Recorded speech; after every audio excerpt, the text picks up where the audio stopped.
శ్రీ పరిహారం ప్రేక్షకులకు నమస్కారములు. ఈరోజు కేతువు గురించి మీరు తెలుసుకున్నారు. రాహువు గురించి కూడా తప్పకుండా తెలుసుకోవాలి. రాహువు కేతువు చంద్రుడి యొక్క ఛాయాగ్రహాలు. ఎలాగంటే చంద్రుడి సౌత్ నోడ్ కేతువు, నార్త్ నోడ్ రాహువు. ఈ నీడలకు చంద్రుడి ఛాయాగ్రహాలకు ఇంత బలం ఉంటుందా అంటే నిజంగానే చాలా శక్తివంతమైన బలము. రాహువు కేతువు ఎలా ఉంటారంటే రాహువు కొద్దిగా కాదు, ఎంతైనా చాలా విపరీతంగా ఇంకా ఇంకా ఇంకా కావాలన్నట్టు రాహువు ఉంటాడు. అదే కేతువు అయితే మీరు ఇచ్చినా ఇవ్వకున్నా నాకు ఉన్న దాంట్లో చాలు, నాకేం లేకున్నా పర్వాలేని కేతువు ఇలా భిన్న మనస్తత్వాలతో ఉంటారు. రాహు అంటే ఒక పొగ, ఒక అంతులేని విశ్వం, కాలానికి కారకుడు రాహువు. ఈ రాహువు ఉన్నది లేనట్లు, లేనిది ఉన్నట్లు అంతా ఒక మాయగా చూపిస్తాడు. రాహువు ఇచ్చేది ఊహించనంత ఫలితం ఉంటుంది. రాహువు ఇచ్చేది మీరు ఇమాజినేషన్ కూడా చేయరు, మీరు ఊహించినటువంటిగా. రాహువు మంచి స్థానంలో రాహువు బాగా ఉన్నాడంటే మీరు ఊహించలేని జీవితాన్ని రాహువు ఇస్తాడు. రాహువు ఇచ్చేది మంచి టెక్నాలజీ, మార్కెట్లో వచ్చిన మంచి టెక్నాలజీస్, కొత్తగా ఏదైనా టెక్నాలజీ ఫోన్స్ కానీ ఇంకా వేరే ఏదైనా టెక్నాలజీ బాగా వృద్ధి జరిగింది, టెక్నాలజీ మీరు యూజ్ చేస్తున్నారు, టెక్నాలజీ పట్ల మీకు మక్కువ ఎక్కువ ఉంది, టెక్నాలజీ తెలుసుకోవాలని ఉంది అంటే రాహువు కారకత్వంలోకి వస్తుంది. ఇక రాహువు సినిమా రంగంలో పెద్ద స్థాయిలో కావాలన్నా కూడా రాహువే ప్రధాన కారకుడు. సినిమా రంగంలో రావాలన్నా, మంచి స్థానంలో ఉండాలన్నా, సినిమా రంగంలో అన్ని రకాలుగా అనుభవించాలన్నా, నాట్యము, నటన ప్రతి ఒక్కటి చేయాలన్నా కూడా రాహువు బాగుంటేనే సినిమా రంగంలో వృద్ధి పొందడానికి అవకాశం ఉంటుంది. ఇక విదేశీ యానము, విదేశాల్లో స్థిరపడడం, విదేశాల్లో రియల్ ఎస్టేట్ చేయాలనుకున్నా, విదేశాల్లో ఇల్లు కొనుక్కోవాలన్నా, విదేశయానం చేయడం అన్నా, పైలట్ కావాలన్నా, విమానాలు నడపాలన్నా, పైలట్స్ కావాలన్నా కూడా మంచిగా రాహువు మంచి స్థానంలో ఉంటే మీకు రాహువు వలన చాలా ఇలాంటివన్నీ లగ్జరీ లైఫ్ అనేది రాహువు ఇస్తాడు. అయితే ఇక కెమికల్ రంగంలో, రసాయన శాస్త్రంలో మీరు కెమికల్ ఫ్యాక్టరీస్ కానీ, రసాయన ఉత్పత్తులు, రసాయన అమ్మే దుకాణాలు కానీ, రసాయన కనిపెట్టడం కానీ, ఈ కెమికల్స్లో ఇవన్నీ అధ్యయనం చేయడం కూడా రాహు కిందకే వస్తాయి ఆ కారకత్వాలని. కేతువులకు స్వక్షేత్రాలు జాతక చక్రంలో లేవు కాబట్టి రాహు ఎక్కడ ఉంటాడో, కేతువు ఎక్కడ ఉంటాడో ఆ భావ ఫలితాలను ఇస్తాడు. అయితే రాహువు లగ్నంలో ఉన్న రాహువు వలన ఊహించని మీరు ఊహించలేని మీరు ఒక అద్భుత ప్రపంచంలోకి రాహువు తీసుకెళ్తాడు. అంటే మీరు కలలో కూడా ఊహించినటువంటి ఈ అనుభవాలు మరియు విదేశాల్లో విహారయాత్రకు వెళ్ళడం, విదేశాల్లో విదేశీయానం చేస్తూ లైఫ్ అంటే ఇలా ఉంటుంది, లైఫ్ అంటే ఇలా ఉండాలి, లైఫ్ అంటే ఇదిరా లైఫ్ అనేటట్టుగా రాహువు చేస్తాడు. ఎందుకంటే లగ్నంలో రాహువు బాగుంటే మీకు అమితమైనటువంటి ధనము రావడం, సడన్గా ధనము చేకూరడం, ఇక మీరు సినిమా రంగంలో కానీ ఆ కళారంగంలోకి వెళ్ళడానికి కూడా మంచి అవకాశం ఉంటుంది. అయితే రాహుకేతువులు, ఇక్కడ రాహువు కేతువు మధ్యలో గ్రహాలు బంధింపబడితే కాలసర్ప యోగము, కాలసర్ప దోషం అని అంటారు. రాహువు కేతువు సర్పదోషాలు సాధారణంగా శాస్త్రంలో దేశగోచారం గురించి లేదా రాజు గురించి చూడమని చెప్తారు, సర్పదోషాల గురించి. అయితే పెద్దగా ఏమి ప్రమాదాలు సర్పదోషాల వల్ల ఉండవు, కానీ ఆ భావం ఎక్కడుందో జాతక చక్రాన్ని పరిశీలించి ఆ భావం ఏ భావంలో రాహుకేతువులు ఉన్నారు, ఏ భావంలో ఉన్నారు, ఏ నక్షత్రంలో ఉన్నారు, అది ఎన్ని డిగ్రీస్లో ఉన్నారని చూసి తర్వాత నిర్ణయం చేయడం జరుగుతుంది. అయితే సర్పదోషాలు, సర్పయోగాలు కూడా మారుతాయి. సర్పయోగం అని అంటారు. ఈ సర్పయోగంలో మరి ఉపయోగాలు ఉన్నాయి, నష్టం కూడా ఉంది.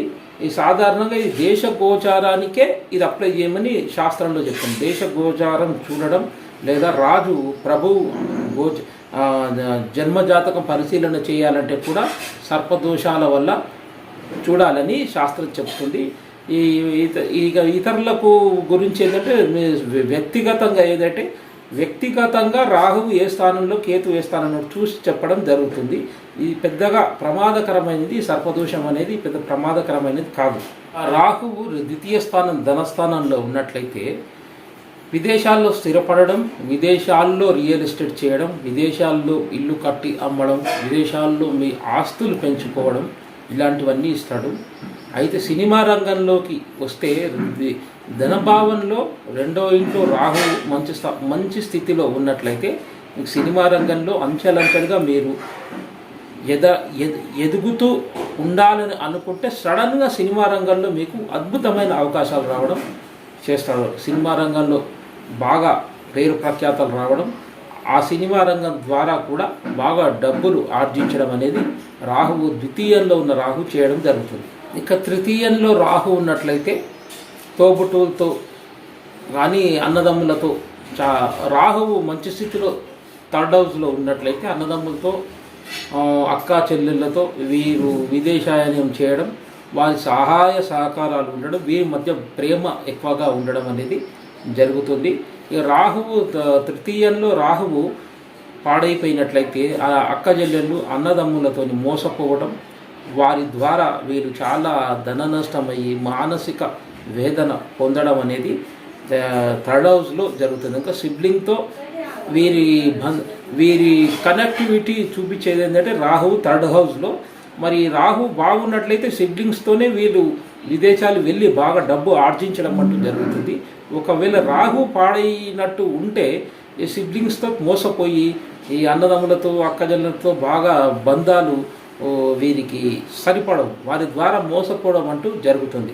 ఎందుకంటే రాహువు వీరు అనుకోని స్థితిలో మోసపడతారు. వీళ్ళు బాగా నమ్మించి మీ తోబుట్టువులు అన్నదమ్ములు వీరిని మోసం చేయడం అంటూ జరుగుతుంది. ఇక ఫోర్త్ హౌస్లో రాహు ఉన్నట్లయితే రాహువు మంచి స్థితిలో ఉన్నట్లయితే వీరు విదేశీయాయనం ఉంటుంది. వీరికి విదేశాల్లో వెళ్ళడం, విదేశాల్లో ఇల్లు కట్టుకోవడం, అక్కడే స్థిరంగా ఉండడం అంటూ జరుగుతుంది. అదే రాహు మంచి స్థితిలో ఫోర్త్ హౌస్లో ఉన్నట్లయితే విదేశాలకు వెళ్ళి ఎంతో డబ్బు ఖర్చు పెట్టి కష్టపడి వెళ్ళి అక్కడ మోసపోవడం, వేరే వారితో మోసానికి గురయ్యి వీరు అక్కడే ఉండి ఇబ్బందులు పడుతూ మళ్ళీ తిరిగి రావడం అంటూ జరుగుతుంది.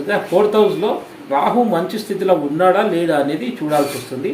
రాహు మంచి స్థితిలో ఉంటే మీకు విదేశీయానంలో బాగా డబ్బు సంపాదిస్తారు, అక్కడ పోయి మీరు స్థిరపడతారు. అదే బాగాలేనట్టయితే మీరు అక్కడ వెళ్ళి ధనము పోతుంది, మీ శ్రమ పోతుంది, మీరు చివరకు అతి కష్టం మీద అక్కడ ఉన్నా కూడా లాభం లేదని మళ్ళీ తిరుగు ప్రయాణమై చాలా రకాలుగా మోసపోవడం అంటూ జరుగుతుంది. ఫోర్త్ హౌస్లో రాహువు స్థితిని పరిశీలించి పంచమస్థానంలో రాహువు ఉన్నట్లయితే పంచమతో స్త్రీలకు ఉంటే పంచమంలో రాహు ఉన్నట్లయితే వీరు వీరు గర్భవతులుగా ఉన్నప్పుడు కొంచెం జాగ్రత్త వహించవలసి వస్తుంది. ఇక వీరు చాలా జాగ్రత్తగా ఉండాల్సి వస్తుంది. ఎందుకంటే ఆ సమయంలో రాహు మంచి స్థితిలో ఉంటే పర్వాలేదు, అదే రాహు పాడైపోయి ఆ స్థితిలో ఉన్నట్లయితే వీరికి అబార్షన్స్ జరగడం కానీ, వీళ్ళు ప్రెగ్నెంట్గా ఉన్నప్పుడు మందులు వికటించడం కానీ ఇలాంటివన్నీ జరుగుతాయి. కాబట్టి ఆ సమయంలో మీకు పంచమంలో రాహు బాగా లేకుండా పాడైపోయి ఉన్నాడంటే మీరు చాలా జాగ్రత్త వహించవలసి వస్తుంది. ఇంకా కొందరు ఏంటంటే విదేశాల్లో గర్భవతులుగా అక్కడే విదేశాల్లో డెలివరీ చేసుకోవాలంటే చాలా ఫిఫ్త్ హౌస్లో రాహు ఉన్న స్త్రీలకు చాలా ఇబ్బందికరంగా ఉంటుంది. ఎందుకంటే విదేశాల్లో పిల్లల్ని అక్కడనే కనాలనుకున్నప్పుడు విదేశాల్లో అక్కడే స్థిరపడి అక్కడే ఉండాలంటే మాత్రం చాలా కష్టాలు ఎదుర్కోవాల్సి ఉంటుంది. ఎందుకంటే ఫిఫ్త్ హౌస్లో రాహు ఉండడం వీరికి విదేశాల్లో డెలివరీ కావడం అనేది కొంచెం ఇబ్బందికరంగా ఉంటుంది. అప్పుడు మీరు చూయించుకొని పరిహారం చేసిన తర్వాత మీరు ప్రొసీడ్ అయిపోవచ్చు. అది అప్పుడు ఏమీ ప్రాబ్లం లేకుండా చేస్తుంది. ఎందుకంటే సమస్యలు చాలా రకాల సమస్యలు తీసుకొస్తాయి. సిక్స్త్ హౌస్లో రాహువు 6వ ఇంట్లో రాహు ఉన్నట్లయితే రాహు ఒక్కడు రాహు ఒకటే గ్రహమై ఉన్నట్లయితే మీకు మంచి ధైర్య సాహసాలు, ఎలాంటి వారినైనా ఎదిరించి మాట్లాడడం, తప్పును నిలదీయడం, మీకు మంచి ధైర్య సాహసాలు, అంటే ఏదైనా అగ్ని ప్రమాదాలు కానీ ఎవరైనా ఆపదలు చిక్కున్నప్పుడు మీరు ధైర్యంగా వెళ్ళి వాళ్ళని కాపాడడం అంటూ జరుగుతుంది. ఏదైనా ఇంటర్వ్యూకి వెళ్ళడం కానీ, ఇంటర్వ్యూలో కూడా మీరు ధైర్యంగా వెళ్ళి ఈ సమాధానాలు చెప్పడం, వారు ఎన్ని చిక్కు ప్రశ్నలు వేసినా కూడా మీరు ధైర్యంగా సమాధానం చెప్పడం అనేది ధైర్య సాహసాలకు చాలా బాగుంటుంది. 6th హౌస్లో శత్రువులు కూడా మీరు చెప్పినట్టు వింటారు. శత్రువులు కూడా మీకు లొంగిపోయి ఉంటారు. 6th హౌస్ శత్రుస్థానము మరి రోగస్థానం కాబట్టి రోగాలు కూడా మీకు వచ్చే డిసీజెస్, మీకు వచ్చే ఈ జబ్బులు ఎలా ఉంటాయంటే అవి ఎక్కువగా స్కిన్ ప్రాబ్లమ్స్ ఎక్కువ వస్తాయి. మీరు ఎలాంటి మందులు వాడినా అవి తగ్గాయి. మరి ఇంకోటి ఆ రాహువు కేతువు లాగానే రాహువు కూడా వచ్చే ఈ జబ్బులు వైద్యానికి అందని విధంగా ఉంటాయి. అవి వైద్యానికి అందని విధంగా ఉంటాయి. కానీ చాప కింద నీరులా మీకు చాలా కష్టాలు పెడుతూ ఉంటాయి. అయితే ఎంత పెద్ద ప్రమాదం ఏం చేయవు, కానీ వైద్యానికి అందనివి కొత్త రకమైన జబ్బులు రావడం అనేది జరుగుతుంది. ఈ రాహువు 6th హౌస్లో ఉన్నప్పుడు మరి వేరే గ్రహంతో కలిసి ఉన్నాడా, మరి ఏ స్థితిలో ఉన్నాడని పరిశీలించి చెప్పాల్సి వస్తుంది. ఇది ఎందుకంటే ఈ వీడియోలో మీకు చిన్నగా షార్ట్లో చెప్తున్నాను. మీకు వ్యక్తిగతంగా మీ జాతకం పరిశీలించినప్పుడు అన్ని రకాలుగా చూసి నిర్ణయం చేయడం అంటూ జరుగుతుంది. ఇక 7th హౌస్లో రాహువు, 7వ స్థానం చాలా సున్నితమైంది, కలత్ర స్థానం. 7వ స్థానంలో రాహువు ఉన్నట్టయితే కొంచెం ధైర్య సాహసాలు ఉంటాయి, కానీ 7వ కలత్ర స్థానం కాబట్టి భార్య విషయంలో మీరు చాలా జాగ్రత్తగా చూసి వివాహం చేసుకోవాలి, లేకుంటే వివాహ ఆలస్యం కూడా కావడం అంటూ జరుగుతుంది. ఇంకొకటి వివాహం 7మంలో రాహువు రెండో వివాహము అని అంటారు. కానీ వివాహము రెండవది కావచ్చు, మొదటి పెళ్ళాం విడాకులు కావచ్చు, మొదటి వివాహం అయిన తర్వాత విడాకులు కావచ్చు, లేకుంటే రాహు ఇచ్చేది మతాంతర వివాహాలకు ఎక్కువగా ప్రోత్సాహం చేస్తాడు. మతాంతర వివాహాలు, మీ మతం కాకుండా వేరే మతం వారిని వివాహం చేసుకోవడం, ఇలాంటివన్నీ జరుగుతుంది. లేదా వివాహం అనంతరం విడాకులు ఇవ్వడం, ఇక భార్యాభర్తలు దూరంగా ఉండడం. రిలేషన్ అంటూ 7మంలో ఉన్నప్పుడు భార్యాభర్తల రిలేషన్ అంటూ లైఫ్ లాంగ్ అనేది కొనసాగదు. రాహువు ఎప్పుడున్నా కూడా దాన్ని కట్ చేసేస్తాడు, ఆ లైఫ్ను వాళ్ళ రిలేషన్ కట్ చేస్తాడు. లేదా మతాంతర వివాహం చేసుకోవడం, మళ్ళీ అది కట్ అయిపోవడం, మరి ఇంకో వివాహం చేసుకోవడం, ఇలాంటివన్నీ చేస్తాడు. అయితే 7వ రాహువు చూడాలి, అది ఏ భావం ఎలా ఉంది ఏంటని చూసిన తర్వాత నిర్ణయం చేయడం అయితే జరుగుతుంది. అయితే 7వ రాహువు అయితే శాస్త్రంలో బృహత్తర హోరా శాస్త్రంలో ఏంటంటే 7వ రాహువు మతాంతర వివాహాలను ప్రోత్సహిస్తాడు. 7వ రాహువు ఈ భార్యాభర్తల బంధం ఎక్కువ రోజులుగా నిలబడు, ఏ బంధాన్ని కూడా ఎక్కువ రోజులుగా ఉండదు. లేదా అవివాహితులుగా బ్రహ్మచారులుగా వివాహమైనా కూడా బ్రహ్మచారులుగా ఉండిపోవాల్సి వస్తుంది. ఇక వేరే వివాహం చేసుకున్నా కూడా కొన్ని రోజుల తర్వాత అది కూడా తెగిపోవడం అంటూ జరుగుతుంది. ఇలాంటివన్నీ రాహువు చూసి ఆ పరిహారాలు చేసుకుంటే మీకు మంచి బలం చేకూరుతుంది. రాహువు 8వ స్థానం 8వ స్థానంలో రాహువు ఉన్నట్లయితే సడన్గా విదేశీ యోగం వెళ్ళడం, విదేశాల్లోకి వెళ్ళి డబ్బులు బాగా, అంటే రాహువు 8th హౌస్లో బాగా ఉన్నప్పుడు సడన్గా విదేశాలు వెళ్ళి అక్కడ డబ్బును ఆర్జించడం అంటూ జరుగుతుంది. ఇక ఎల్ఐసిలో కానీ అందులో మన షేర్ మార్కెట్లో కానీ డబ్బులు బాగా రావడము, బాగా ధనం ఆర్జించి లబ్ధి పొందేటటువంటివి చేస్తాడనమాట. అదే 8thలో రాహు పాడై ఉన్నట్లయితే మీరు యాక్సిడెంట్లు కావడం, కింద పడడం, కాళ్ళు చేతులు ఫ్రాక్చర్స్, సర్జరీస్ కావడం, యాక్సిడెంట్ తప్పకుండా 8thలో ఉన్న రాహు పాడై ఉన్నట్లయితే మీకు యాక్సిడెంట్లు కావడం అంటూ జరుగుతుంది. అది మీరు జాగ్రత్త వహించాలి. ఇక 8th అష్టమంలో రాహువు చాలా ఉన్నాయండి, వీడియో సరిపోదు, మనకు సమయం సరిపోదు. 8thలో రాహు ఉండడము ఇది స్త్రీలకైతే మాంగలిక దోషం అని చెప్తారు. 8thలో రాహు ఉంటే భర్త ఆయువును తెలిపేది 8th హౌస్. స్త్రీ జాతకంలో 8th హౌస్లో స్త్రీకి 8th హౌస్ భర్త ఆయుస్థానం. ఆ స్థానంలో రాహు ఉన్నట్లయితే చాలా ప్రమాదం. వివాహం తర్వాత యాక్సిడెంట్లు కావడం, సడన్గా భర్త చనిపోవడం అంటూ జరుగుతుంది. అయితే 8th హౌస్లో రాహు ఉండడం పురుషులకైతే వీరు సడన్గా యాక్సిడెంట్స్ కావడం, పాడైనట్లయితే ప్రమాదాలకు గురి కావడం జరుగుతుంది. ఆయుష్ కూడా పూర్ణ ఆయుష్గా చెప్పడం జరగదు. వారిది అంతగా పూర్ణ ఆయుష్ అని మనం చెప్పకూడదు. ఎందుకంటే ఆయుష్ స్థానము అదే 8th హౌస్ అవుతుంది కాబట్టి. ఇక రాహు బాగున్నట్లయితే వీరు షేర్ మార్కెట్లో బాగా డబ్బులు ఆర్జించడం, మరి ఇతర గృహాల వల్ల విదేశాలు వెళ్ళడం రావడం ద్వారా కూడా వీళ్ళు డబ్బులు ఆర్జించడం అంటూ జరుగుతుంది.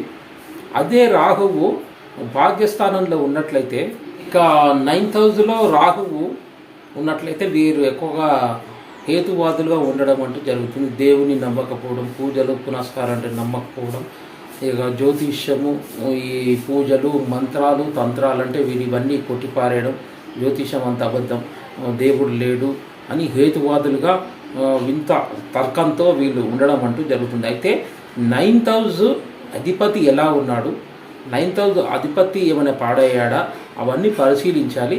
ఈ ఆధ్యాత్మికతలో దాంట్లో 9th హౌస్ అధిపతి ఉన్నాడా అది చూడాలి. చూసిన తర్వాత చెప్పడం అంటూ జరుగుతుంది. ఒక 9th హౌస్ దాంట్లో ఆధ్యాత్మిక స్థితిలో 9th హౌస్ అధిపతి ఉన్నట్లయితే మరి వీరు కొన్ని రోజులు దేవుడు లేడు అని తిరిగి మళ్ళీ తర్వాత దేవుణ్ణి నమ్మడం, పూజలు పునస్కారాలు చేయడం, జ్యోతిష్యం పట్ల అవగాహన పెంచుకోవడం, ఇవన్నీ చేయడం అంటూ జరుగుతుంది. అది బాగా పరిశీలించి చెప్పాల్సి వస్తుంది. ఇక దశమంలో కర్మస్థానంలో రాహు ఉన్నట్లయితే ఎక్స్పోర్ట్ అండ్ ఇంపోర్ట్ దాంట్లో బాగా డబ్బులు సంపాదించడం, మంచి వ్యాపార రంగంలో కూడా బాగా డబ్బులు సంపాదించడం అంటూ జరుగుతుంది. వీరు దినదిన అభివృద్ధి చెందుతూ మంచి స్థానంలోకి వెళ్తారు. అదే పాడైన రాహువు దశమంలో ఉన్నట్లయితే మీకు ఉద్యోగం చేసేవాళ్ళు వీరు మంచి స్థాయిలోకి వెళ్ళిన వారు మళ్ళీ వెనక్కు రావడం, లేకుంటే వీళ్ళపైన నిందారోపణలు రావడం, వీరు లంచాలు తీసుకున్నారంటూ పట్టుబడడం, ఇలాంటివన్నీ జరుగుతాయి. ఇలాంటి స్థాయిలో ఇతరులు వీళ్ళపై కంప్లైంట్ ఇచ్చి వీళ్ళు లంచాలు తీసుకున్నారని చెప్పేసి వీళ్ళను కారాగారంలో పెట్టడం అంటూ దశమంలో ఉన్న రాహు వల్ల కలుగుతుంది.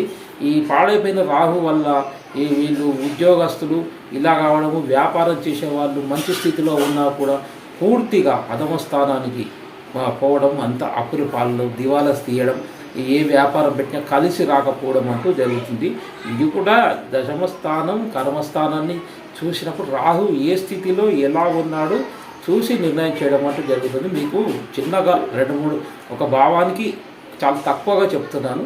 అది మీ వ్యక్తిగత జాతకం ఇచ్చినప్పుడు అది పూర్తిగా పరిశీలించి చెప్పాల్సి వస్తుంది. ఇక లాభస్థానంలో రాహువు ఏకాదశిలో రాహు ఉన్నట్లయితే 12th హౌస్లో రాహువు స్థితి, కర్మకారకుడు ఎలా ఉన్నాడు, ప్రయాణకారకుడైన చంద్రుడు ఎలా ఉన్నాడు, ఇవన్నీ చూసుకోవాల్సి వస్తుంది. 11th హౌస్లో రాహు ఉండడం, విదేశాలకు వెళ్ళి స్థిరపడతాడా, మళ్ళీ తిరిగి వస్తాడా, మరి ఆన్లైన్లో విపరీతంగా డబ్బులు ఆర్జించడం, ఇలాంటివన్నీ 11th హౌస్లో వస్తాయి. ఇంకా చాలా ఉంటాయి. మీకు చాలా తక్కువ సమయం లేదు కాబట్టి మనం చెప్పడం జరుగుతుంది. ప్రయాణకారకుడైన చంద్రుడు ఎలా ఉన్నాడు, భావాధిపతి ఎలా ఉన్నాడు, కర్మాధిపతి ఎలా ఉన్నాడు, రాహు స్థితి ఎలా ఉంది, రాహు పర్మనెంట్గా పంపిస్తాడా మళ్ళీ తిరిగి ప్రయాణం అవుతాడా అనేది చెప్పడం జరుగుతుంది 11th హౌస్. ఇక 12th హౌస్ కూడా రాహువు పర్మనెంట్గా విదేశీయానం ఇస్తాడు. 12th హౌస్లో రాహు ఎలా ఉన్నాడు, రాహు స్థితి, ప్రయాణకారకుడు చంద్రుడు, కర్మాధిపతి ఎలా ఉన్నాడు చూడాలి. విదేశీయానంలో స్థిరపడాలి అనుకున్న వారికి రాహువు నిర్ణయం 12th హౌస్లో ఉంటుంది. ఆ 12th హౌస్లో రాహు ఎలా ఉన్నాడో చూడాలి. అది కూడా ఆన్లైన్లో బిజినెస్ చేసే వారికి చాలా బాగా కలిసి వస్తుంది. ఈ రాహు స్థితి బట్టి చెప్పడానికి ఉంటుంది. రాహువు మీరు ఊహించింది ఉన్నది లేనట్లు, లేనిది ఉన్నట్లు చూపించేదే రాహువు. అంటే అంతా ఒక మాయా ప్రపంచంలో మిమ్మల్ని ఎక్కడికో తీసుకెళ్ళి ఇలా ఉంటుంది, ఇది ఇలా ఉంటుంది అని మీరు ఊహించే లోపల రాహు పాడనట్లయితే నేలపైన వేసేస్తాడు. అయితే రాహువు చేసేది ఏంటంటే, రాహువు కానీ కేతువు కానీ, కేతువుకేమో విషసర్పాలు, కేతువు బాగాలేనట్లయితే మీకు సర్పగండం ఉంటుందండి. కేతువు బాగాలేకుంటే సర్పగండం, తేలుతో ఒక సర్పాల వల్ల మరణించడం, తేలు మరి కీటకాలు మిమ్మల్ని కరవడం ద్వారా చనిపోతారని కేతువు ద్వారా ఉంటుంది. ఏ పాయిజన్ మీ పైన ఎవరైనా విషప్రయోగం చేశారంటే కేతువు కారకత్వం ఉంటుంది. కేతువు మీకు పాడైనట్లయితే విషప్రయోగం మీ పైన చేస్తారు కేతువుది. అదే రాహువు అయితే ఒక మాయ, పొగ, మంచు. పొగ అంటే వీడు రాహువు కారకత్వాలు ఉండేవి. ఏ కారకత్వాలు ఉంటాయంటే ఒక మనిషికి రాహువు పూర్తిగా పాడైపోయి 12th హౌస్లో కానీ 8th హౌస్లో కానీ 6th హౌస్లో కానీ ఉన్నట్లయితే వాడు పూర్తిగా ధూమపానానికి అలవాటు పడతాడు. పూర్తిగా ధూమపానానికి అలవాటు పడడం, మద్యం సేవించడం, ఈ మన పాన్ పరాగు అవి తినడం. ఎందుకంటే ఒక మత్తులో కావాలంటే రాహువే ఇచ్చేది. రాహువు కారకత్వాలు రాహువుకే ఉన్నాయి. వాడు ఎప్పుడు మత్తులోనే ఉంటాడు. వాడు ఎవరు చెప్పినా కూడా ఈనాడు. అయితే వాడు ప్రాణాలు పోయినా కూడా వాడు వదలడనమాట. అలాంటివి డ్రగ్స్, గంజాయి ఇలాంటివన్నీ తీసుకోవడం కూడా రాహువే. దీని ద్వారా రాహువు కారకత్వం లివర్ పైన ఉంటుంది. లివరు మరి శరీరం పైన వచ్చే మచ్చలు, శరీరంపై స్కిన్ ప్రాబ్లమ్స్ ఇవన్నీ రాహువుకే వస్తాయి. అది కూడా రాహువు చూపించేటువంటి మత్తు ఈ డ్రగ్స్ కాకుండా ఇంకా డ్రగ్స్లో రాహువు ఇంకా డీప్గా వెళ్ళి ఇంకా మత్తు గురించి వీళ్ళు ఎలాంటి కార్యక్రమాలైనా చేస్తారు, ఎలాంటి అఘాయిత్యానికైనా పాల్పడతారంటే దానికి రాహువే కారణం. ఇది మీరు ముఖ్యంగా మంచి స్థితిలో, ఉచ్చ స్థితిలో ఉన్నట్లయితే ఏదైనా రాహు ఎక్కువనే ఇస్తాడు. మీరు ఒక 10 రూపాయలు అడిగితే రాహు ఇచ్చేది 1 కోటి రూపాయలు. ఒక వ్యక్తి దగ్గరికి పోయి మీరు ఒక 100 రూపాయలు అడిగారనుకుంటే 1 కోటి రూపాయలు రాహు ఇస్తుంది. ఏదైనా ఎక్కువగానే రాహు ఇచ్చేది. రాహు ఉచ్చస్థితిలో ఉన్నవారికి సాధారణంగా మనం వింటుంటాం లాటరీలో 1 కోటి రూపాయలు వచ్చాయి, 2 కోట్లు వచ్చాయి. ఇది రాహు కారకత్వం. సడన్గా వాళ్ళు షేర్ మార్కెట్లోకి వచ్చి కోట్లు గడిస్తారు. అదే వేరే వాళ్ళని చూసి వీరు వెళ్ళిన తర్వాత వీళ్ళు పూర్తిగా నష్టపోవడం అంటే కొందరికి మాత్రమే రాహు ఉచ్చస్థితిలో ఉన్న రాహు బాగా ఉన్నట్లయితే సడన్గా వీరికి మరి ఈ బంగారాలు దొరకడం, మరి గుప్త నిధులు దొరకడం, గుప్త నిధుల ద్వారా బంగారం, వజ్రవైఢూర్యాలు దొరికి వీళ్ళు విపరీతమైన కుబేర్లు కావడం అంటూ రాహు ఇచ్చేది. రాహు ఉచ్చ స్థానంలో, మంచి స్థానంలో ఉంటే రాహువు గుప్త నిధులు మరియు భూముల మీద ధనార్జన, రియల్ ఎస్టేట్ రంగంలో బాగా కోట్లు సంపాదించడం, విపరీతమైన ధనార్జన వస్తుంది. అంటే ఊహించలేము. ఒక వ్యక్తిని మనం అంటాం ఇతడు ఎంత డబ్బు సంపాదించాడో మనకు తెలియదు. కొన్ని కోట్ల రూపాయలు సంపాదించా అది రాహు ఇచ్చేది. రాహు ఇచ్చేది అనంతం అద్వితీయం అన్నట్లుగా రాహు ఇచ్చే సంపాదన అలాగే ఉంటుంది. రాహు పాడైపోయినప్పుడు మాత్రం చాలా ఘోరంగా పిండి పారేస్తాడు. సడన్గా రాజకీయంలో కూడా సడన్గా పై స్థాయికి వెళ్ళడం, సడన్గా అందరినీ పక్కకు జరిపి ఇతడు పై స్థాయికి వెళ్ళడం అంటూ జరుగుతుంది. పెద్ద స్థాయిలోకి వెళ్ళడం. అది ఎలా జరిగింది అనే ఊహించే లోపల అంత స్థాయిలోకి వెళ్తాడు. పెద్ద పోస్టులు రావడం కానీ, ఎన్నో రకాలైనటువంటి ఈ పదవులు స్వీకరించడం కానీ, రాజకీయ రంగంలో పెద్ద స్థాయిలోకి వెళ్ళడం అంటే రాహు ఇచ్చేది ఎవరు ఊహించలేనిది రాహు ఇస్తాడు. రాహు బాగున్నప్పుడు, ఉచ్చస్థితిలో ఉన్నప్పుడు, రాహు మంచి స్థితిలో ఉంటేనే ఇలాంటివి జరుగుతుంది. రాహు బాగలేనప్పుడు మీరు ఎంత డబ్బు ఖర్చు పెట్టినా రాజకీయ రంగంలో, సినిమా రంగంలో కానీ, సాఫ్ట్వేర్ రంగంలో కానీ, విదేశీ రంగానికి వెళ్ళినప్పుడు కూడా మీరు విఫలమయ్యి డబ్బులు పోయి మీరు చాలా సమస్యలతో కొట్టుమిట్టాడుతూ మీరు చాలా ప్రాబ్లమ్స్లో ఇరుక్కోవడం. మీకు చెప్పింది రాహు ఉచ్చలో ఉన్నప్పుడు, రాహువు మంచి స్థితిలో ఉన్నప్పుడు ఇలాంటివి. అవే రాహు నీచలో ఉండి ఈ పూర్తిగా పాడైనప్పుడు మూలశంక వ్యాధి రావడం, లేదా కుష్టి వ్యాధి రావడం, కుష్టి వ్యాధి వచ్చి చాలా దుర్లభమైన జీవితాన్ని అనుభవించడం, లేకుంటే పూర్తిగా దివాలా తీసి ఐపీలు పెట్టిన వారి స్థాయిలో కూడా ఈ రాహువు పాడైపోయిన రాహు ఉండడం వల్ల వీళ్ళు ఇలాంటి స్థాయిలోకి వెళ్ళడం అంటూ జరుగు. ఉచ్చ స్థితిలో నీచంలో ఉన్నప్పుడు ఎలా ఉంటుంది, రాహు బాగా ఉంటే ఎలాంటి ఫలితాలు ఇస్తాడు, ఊహించదంత ఇస్తాడు. మీరు అడిగింది గోరంతా రాహు ఇచ్చేది కొండంతా, అలాగా ఉంటుంది. రాహు నీచంలో, రాహు పాడైపోయినప్పుడు మీరు ఊహించని దెబ్బ తగలడం అనేది జరుగుతుంది. కాబట్టి మీరు రాహువు గురించి ఇప్పుడు తెలుసుకున్నారు. ఇక రెండవది, రాహువు గురువుగారు మాకు రాహు బాగాలేదండి, మాకు ఇలాంటి సమస్యలు వచ్చాయి, మేమేం చేయాలి, మాకు ఇలాంటి అవుతుంది, మాకు ఇలా ఉద్యోగం ఇలా సమస్య అయింది, మాకు వ్యాపారం నడవట్లేదు, నాకు వివాహం కావట్లేదు, నాకు ప్రమోషన్ రావట్లేదు, నేను విదేశాయనం వెళ్ళాలనుకున్నాను అని అనుకుంటారు. అయితే ఇవన్నీ సమస్యలకు రాహువు మీకు మీ దోషం మీ జాతక చక్ర వ్యక్తిగత జాతకంలో ఇలా ఉన్నట్లయితే మీరు రాహువుకు అధిష్టాన దేవత దుర్గాదేవికి కుంకుమార్చన చేయండి, దుర్గాదేవి ప్రార్థన చేయండి. రాహువు వ్యాఘ్రం ఒక దుర్గాదేవికే లొంగింది కాబట్టి రాహువు మీకు మంచి స్థితిలోకి రావాలి, రాహువు ద్వారా ఉత్తమమైనటువంటి ఫలితాలు కావాలంటే దుర్గాదేవి ఆరాధన, దుర్గాదేవి కుంకుమార్చన, దుర్గాదేవి సహస్రనామావళి, దుర్గాదేవి అష్టోత్తర నామావళి చదవడం, ప్రతిరోజు నిత్యం చేయడం, అమ్మవారి గుడికి వెళ్ళి కుంకుమార్చన చేయడం ద్వారా రాహువు చాలా వరకు మీకు మంచి ఫలితాలు ఇవ్వడం అంటూ మినుములు, ముఖ్యంగా మినుములు 1 కిలోంబావు మినుములు బ్రాహ్మణుడికి దానం ఇవ్వాలి. ఆదివారం నాడు మినుములు ఇవి దానం ఇచ్చినట్లయితే చాలా మంచి ఫలితాలు ఉంటాయి. ముఖ్యమైనది, మీరు రోజు స్నానం చేసేటప్పుడు గుగ్గిలం ఇంగువ మీ నీళ్ళల్లో వేయండి. గుగ్గిలం ఇంగువ, ఇక హరిదళం మలశిల, గుగ్గిలం ఇంగువ, ఇవి 4 వస్తువులు నీళ్ళల్లో వేసి ఆ నీళ్ళతో స్నానం చేయండి. చాలా వరకు రాహువు సమస్యల నుంచి బయటపడేస్తారు, రాహు సమస్యలు తగ్గిపోతాయి. రాహువుకు మీరు చేయాల్సింది ముఖ్యమైనది ఏంటంటే రాహువుకు ఆదివారం నాడు అభిషేకం చేయించడం, రాహువు గ్రహశాంతి చేయించుకోవడం, లేదా శ్రీశైలం కాళహస్తి వెళ్ళి మీరు రాహుకేతులకు గ్రహశాంతి చేయించడం, దుర్గాదేవి కుంకుమార్చన, గేదెకు మినుములతో చేసిన ఉండలు తినిపించడం ద్వారా చాలా వరకు రాహువు పీడితులు మీరు బయటపడతారు.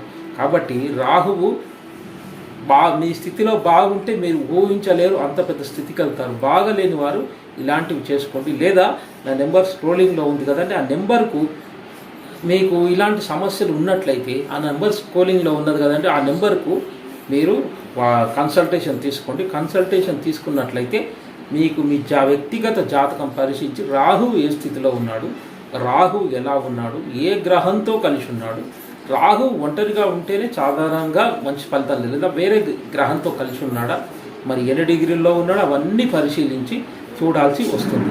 అవి చూసింది మీకు గ్రహశాంతి అవసరమా, రాహు మంత్రజపం కూడా చేయడం చాలా మంచిది, ఉత్తమమైనటువంటి ఫలితాలు ఇస్తుంది. ఇవి మంత్రజపం చేస్తూ దుర్గాదేవి కుంకుమార్చన, దుర్గాదేవికి మీరు పూర్తిగా దుర్గాదేవి ఆరాధనలో ఉన్నట్లయితే రాహువుతో బాధపడి, రాహువుతో మీరు ఎన్నో సమస్యల్లో ఇరుక్కుపోయి చాలా సమస్యలతో కొట్టుమిట్టాడుతూ ఏ పనులు కాక, ఎలాంటివి చేసినా కూడా ఎలాంటి పూజలు చేసినా కాకుండా ఉండడం ద్వారా అది ఒక్క దుర్గాదేవినే మీరు ఆశ్రయించాలి. దుర్గాదేవి రాహువుకు అధిష్టాన దేవత.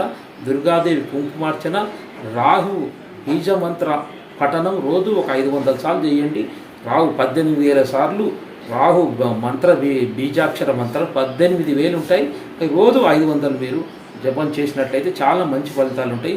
గోమాత పూజ చేయాలి. గోమాతకు ఉలువలతో మినుము దుర్గాదేవి ఆరాధన మరియు సుబ్రహ్మణ్యేశ్వర స్వామి ఆరాధన కూడా చాలా ముఖ్యమైనది. సుబ్రహ్మణ్యేశ్వర స్వామి ఆలయానికి వెళ్ళి ఈ మెదికె పాములకు పూజ చేయడం, రాహు దీపాలు వెలిగించడం ద్వారా కూడా మంచి గ్రహశాంతి జరిగి, రాహు శాంతి జరిగి మీకు మంచి ఫలితాలు ఇస్తారు. రాహు పీడింపడం అంటూ తగ్గుతుంది. రాహువుకు దుర్గాదేవి ఆరాధన, సుబ్రహ్మణ్యేశ్వర స్వామి ఆరాధన మరియు నేను చెప్పినటువంటి ఇంగువ మరియు ఇక నేను చెప్పినట్లు మీరు స్నానం చేసే ముందు గుగ్గిలం, మనశీల, ఇంగువ, హరిదళం ఈ 4 వస్తువులు నీళ్ళల్లో కలిపి స్నానం చేయండి. రాహువు పీడింపు తగ్గుతుంది, మీకు మంచి ఫలితాలు వస్తాయి. ఇక రాహువు గురించి ఇంకా మీరు రాహుకు దానము కిలోంబావు మినుములు బ్రాహ్మణునికి దానం ఇవ్వడం మరియు బెల్లపు ఉండల్ని గోమాతకు తినిపించడం ద్వారా మంచి ఫలితం. రాహు పీడింపు తగ్గి మీ వ్యక్తిగత జాతకం పరిశీలించి రాహు ఏ స్థితిలో ఉన్నదో చూసి దానికి తగిన పరిహారం అంటూ చెప్పడం జరుగుతుంది. ముఖ్యంగా ఆ స్క్రోలింగ్లో ఉన్న నెంబర్ మీరు కన్సల్టేషన్ తీసుకోండి. మీ వ్యక్తిగత జాతకం పరిశీలించి నేను చూసి చెప్పడం జరుగుతుంది.